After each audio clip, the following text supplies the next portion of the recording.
The movie begins on Cannibal Island, an isolated area where the strangest and most unusual things happen. There, a group of barbaric savages conduct a ritual ceremony and prepare to sacrifice Jeshu, a young boy, to appease a snake god. After placing their offering on an altar, the savages summon their deity, a massive black python, and immediately flee the scene. The snake arrives and encircles Jeshu as the young boy helplessly awaits his fate. Right as the python is about to strike, Jeshu wakes up and realizes he was dreaming. The young boy finds himself in his uncle Atong's raft and remembers he's there for a fishing expedition. While Atong throws his net into the river, the black python from Jeshu's dream appears underwater and surrounds the boat. Suddenly, Atong gets pulled into the water but manages to return to the raft. While this happens, the boat drifts off course and lands on the outskirts of Cannibal Island. Atong freaks out as the island is rumored to be overrun by snakes and considered highly dangerous. Terrified, the fisherman hurries to leave the area but spares a moment to check on his nephew. Right then, Atong is met with a massive shock as he discovers that Jeshu has disappeared without a trace. He races to the island to look for his nephew but spots the black python and runs for dear life. Atong quickly boards his boat and returns to his village to get help.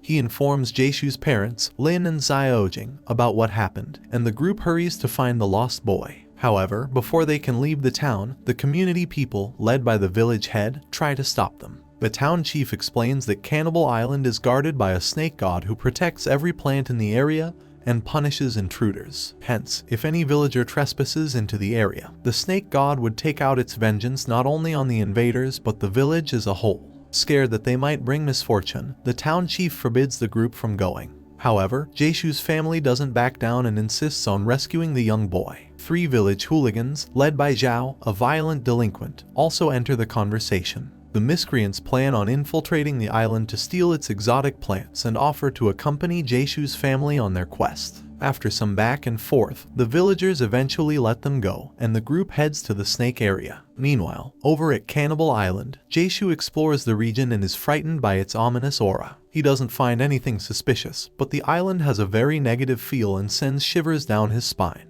Minutes later, Jeshu senses something creeping behind him, and this only heightens his anxiety. When he turns around, the young boy sees nothing and heaves a sigh of relief. However, his ease is short-lived as a vine appears out of nowhere and wraps around his feet, pulling him in the opposite direction. When Jeshu regains consciousness, he finds himself trapped in a web of branches, and an eerie plant with teeth lunges at him.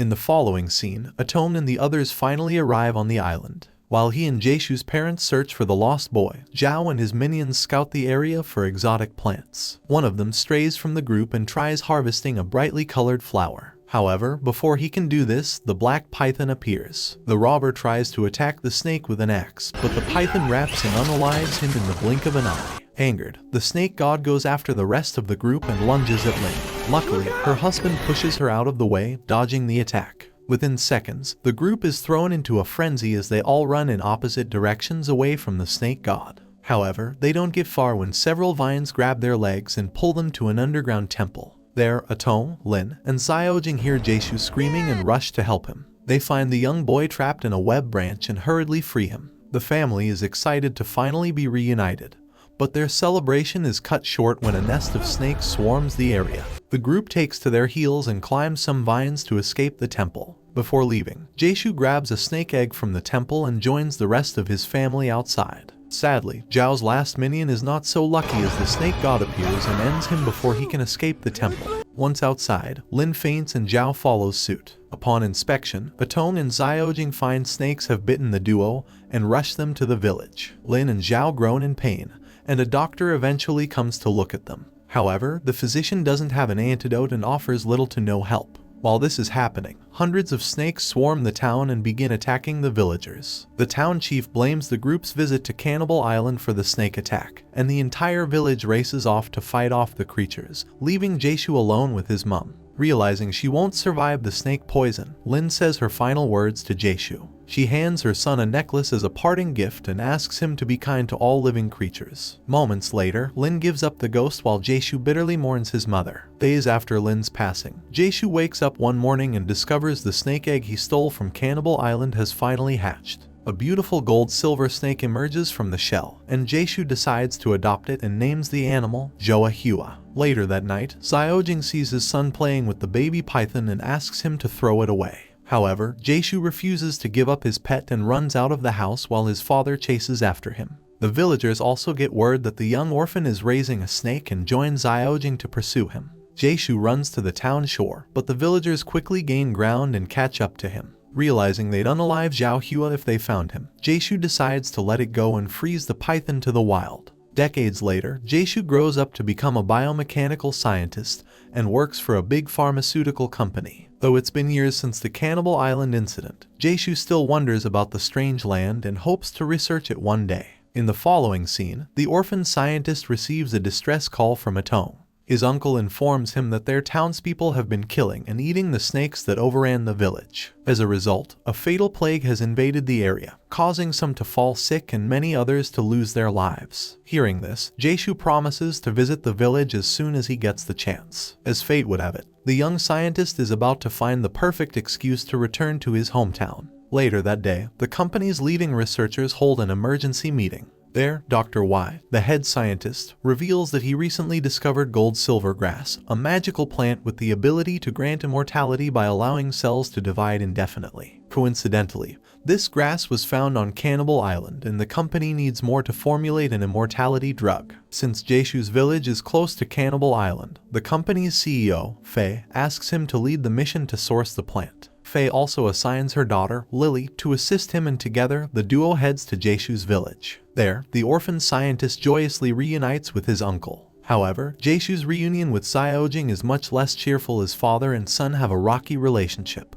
That night, Faye and Dr. Y also arrive at the village and seek the town's consent to visit Cannibal Island. Zhao, who is now the new town head, takes charge of the situation and considers their proposal. However, the greedy hooligan doesn't take long before agreeing when Faye offers to give him a large sum of money. The next day, the group prepares to set out. Atone and Xiaojing decide to tag along to keep an eye out for Jaeshu. Before they leave, Jaeshu warns Faye and Dr. Y about Cannibal Island, stating that it is full of flesh-eating plants and pythons. However, the company's heads don't think too much of it as they've recruited Zhao, alongside multiple armed guards, for the expedition. After packing all they'd need, the squad boards their boats and infiltrates the island. Upon arrival, Dr. Faye is mesmerized by the isle's beauty and theorizes it might be the home of the Zhujiuan tribe. According to legend, the Zhujiuan tribe consists of creatures with human heads and snake bodies, said to live in a magical place that grants them eternal life. While the scientists explore the area, Zhao and his men try to steal the island's exotic plants. The town chief sends one of his minions to harvest a brightly colored flower. However, this is when all hell breaks loose. Right as the henchman tries to chop the plant, the flower grows a set of teeth and bites his face. Seeing this, the others ready their guns and prepare to fight, but many more flowers spring out of the ground and attack.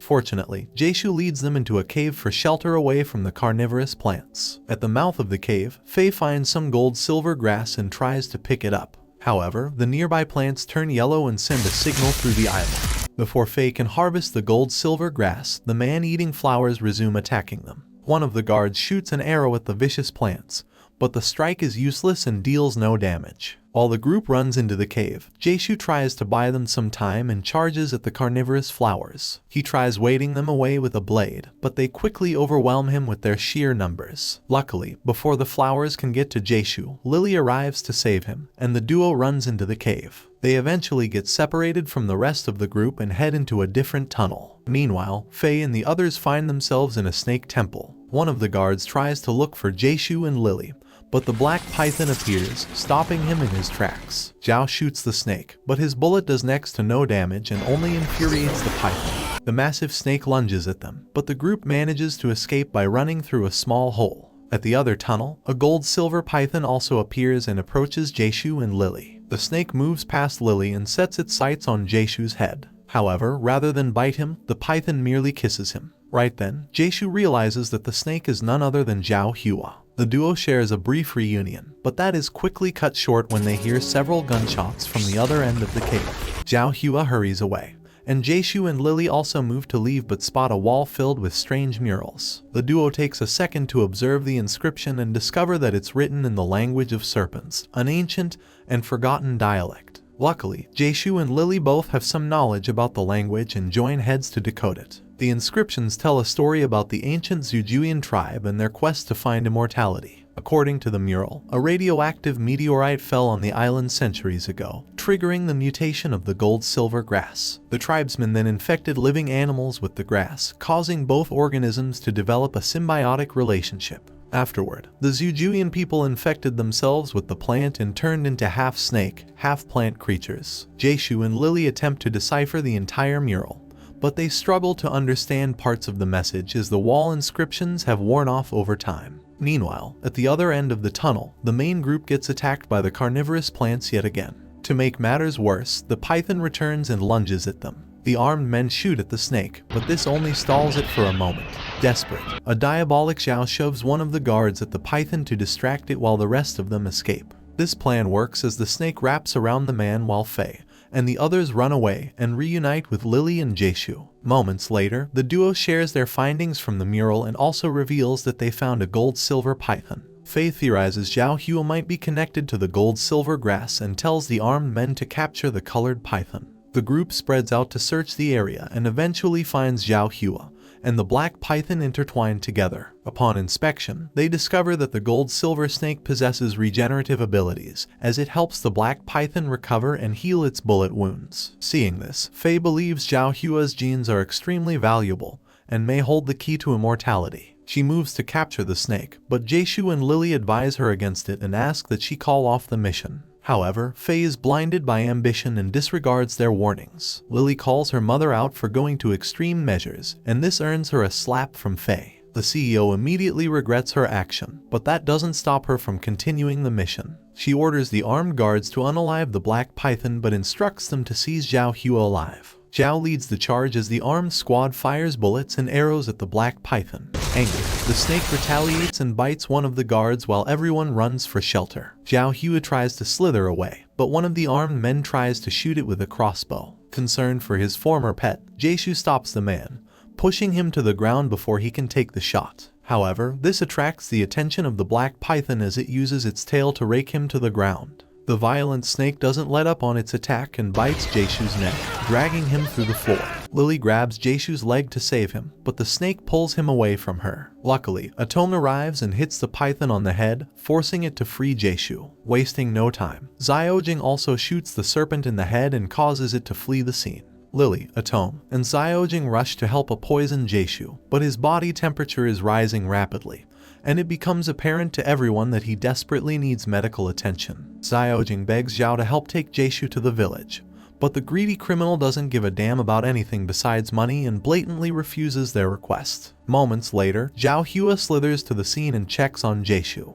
Thanks to its regenerative abilities, the gold-silver snake manages to heal him. However, Zhao takes advantage of the situation and hits Zhao Hua in the head, knocking it unconscious. With the gold-silver snake captured, the group moves to leave the cave. However, they have one major problem. The black python is guarding the exit. Zhao leads his armed guards and launches a sneak attack on the snake from behind. The black python fights back and takes out a handful of men while Faye runs for dear life. Lily chases after her mother and tries to save her, and Jaeshu follows suit. Lily picks up a crossbow and tries to shoot the black python but struggles to load the arrows. The snake quickly sets his sights on the CEO's daughter and is seconds from biting her when Jaeshu appears and pushes her out of the way. Wasting no time, Jaeshu and Lily rush out of the cave and find 2 stems of gold-silver grass. Jaeshu picks the plants and hides them in his pockets in hopes of using them on his sick villagers. Moments later, the rest of the group also escapes the cave alongside an unconscious Zhao Hua. Faye commands Zhao to unalive the gold-silver snake and harvest its organs, but Jaeshu tries to stop him. However, his efforts prove futile as the long-time criminal has plenty of fighting experience and easily kicks him away. Right then, an unconscious Zhao Hua eventually regains consciousness and attacks Zhao. The gold-silver snake wraps around the village chief and bites him in the neck. The poison takes immediate effect, and Zhao falls to the ground, writhing in pain. He asks for help, but Lily sees his predicament as karma and refuses to move a muscle. Jaeshu is tempted to do the same. However, he recalls his mother's last words, asking him to be kind to all living things. Deciding to respect his mom's final wishes, Jaeshu offers Zhao one of the gold-silver grass leaves. However, the village leader grabs the entire plant and shoves it down his throat. The plant instantly heals Zhao and forces him to cough out the poison. Rather than show appreciation, the vengeful hooligan grabs Jaeshu by the neck and pushes him backward. Seeing this, Xiaojing and Atong run to attack him, but Zhao swiftly takes them out. Once again, Zhao Hua joins the fight and wraps around the criminal. However, this time, Zhao is stronger and bites the snake, drinking its blood before throwing it away. Fueled with anger, the village head goes crazy and makes a mind-boggling confession. Zhao reveals that their expedition to Cannibal Island didn't cause the plague in the village like they initially thought. Instead, the felon reveals that he was, in fact, responsible for bringing the poisoned snakes to the town. It turns out that Zhao was the mastermind behind the plague, orchestrating it to make the villagers sick and submissive. That way, they'd be too weak to challenge his rule and be more agreeable to work for him. Right as Zhao finishes confessing, he starts convulsing but works through the pain and continues fighting. He grabs a knife to finish Jaeshu off, but Xiaojing sacrifices himself to protect his son and gets stabbed instead. Horrified, Jaeshu holds his father and helplessly watches as he takes his last breath. While the orphan mourns Xiaojing, Zhao experiences a sudden and violent reaction. His body begins itching, and his skin burns off. Seeing this, Jaeshu puts the pieces together and figures out the last part of the cave's inscriptions. It turns out that during their research for immortality, the Zhujian discovered that eating the gold-silver grass wasn't enough. Instead, they fed the grass to snakes and then sucked their blood to gain true longevity. However, this came at a cost, as ingesting the gold-silver snakes comes with major side effects that leave its subjects in eternal pain. Despite his burning skin, Zhao goes rabid and attacks Fei and Doctor Who. The armed guards shoot arrows at him, but thanks to the snake blood, Zhao is now invincible and isn't fazed by their attacks. The village head blames Doctor Who for his predicament and stabs him in the neck with an arrow. After unaliving the doctor, Zhao returns to finish off Jaeshu. He easily gains the upper hand and tries to finish him off, but Atong intervenes. However, it doesn't take long before Zhao defeats him, too. The felon grabs a gun and tries to unalive Atong, but Jaeshu rushes to save him. Livid, Zhao grabs Jaeshu by the neck and tries to strangle him. Meters away, Lily grabs a crossbow and fires an arrow at the village leader but misses. Right as she's about to fire another shot, Zhao grabs a gun and shoots Jaeshu in the chest. Thinking he's dead, Atong and Lily race to Jaeshu's side and mourn him. However, the young scientist wakes up, much to their relief. Jaeshu explains he survived the attack thanks to his mom's necklace. Fortunately, the pendant deflected the bullet and saved him from sustaining any fatal injuries. Seeing this, Zhao grows even madder and threatens to unalive all of them. Right then, the black python returns to the scene and swallows him whole. The group is relieved to see this, but they barely have any time to celebrate as the island begins to collapse. Without warning, hundreds of trees start falling, and the group hurries to the shore to flee the area. Before they leave, Jaeshu figures out that the trees are crumbling because Zhao Hua is injured. He theorizes the snake is connected to the entire island, and the only way to save it is to heal the python. Jaeshu moves to feed Zhao Hua the last gold-silver grass, but Fei stops him. She begs the young scientist to hand her the flower as the company is currently facing bankruptcy and desperately needs an innovative product to bounce back. However, Jaeshu chooses to save the island over corporate greed and gives Zhao Hua the last of the miracle plant. The island eventually stops crumbling, and the humans finally return home. In the closing scene, Lily visits Jaeshu's village and watches as the young scientist formulates a cure for the plague and treats his townspeople. Thanks for watching. If you enjoyed this and want to see more, please make sure to drop a like and subscribe to the channel with notifications on so you never miss a future video. And until next time guys, take care.